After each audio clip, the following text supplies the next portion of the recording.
This is a great conversation. I think one of the things, especially in the last year or so, that's drawn me back to fall is I'm not going to get into it, but some things happened to me during COVID that for the first time in my life, I thought that's unfair.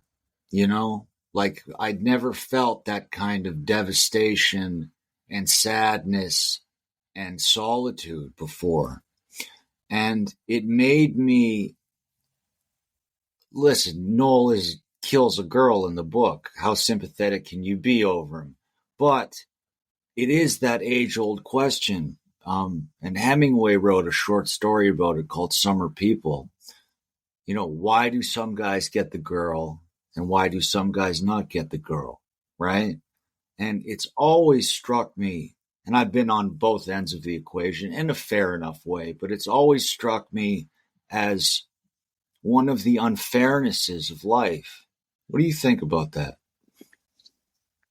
Well, I don't want to get too far on a tangent in a way, but I feel somehow that uh, they're related at a deep level, the concept of fairness and the culture that has been created and that manifested itself through COVID, which you know I fundamentally believe that life is not fair and life is a struggle, and uh, the way you get the girl is through struggling. And you we've had a couple of generations, not just in Canada, but I think in the West generally, where struggle has been discouraged, and some concept of fairness has become a sense of entitlement. And what you know I think about this quite a bit because I have a teenage daughter at home, and Mm, I think about what kind of world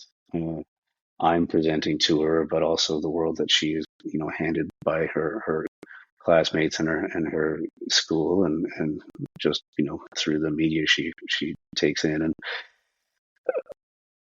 what I want to see, what I'd love to see, and what I do see to some extent is a kind of resurgence, and a celebration anew of bravery.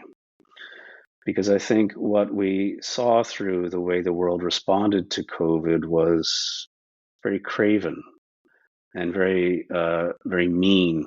And of course, unfairness was generated through that. But the response was that we, when faced with adversity, we're told to cower, and we're told to isolate, and we're told to, yes, for the sake of being kind to each other, we were told, in fact, to hide from each other. And what manifested, of course, was cruelty to each other.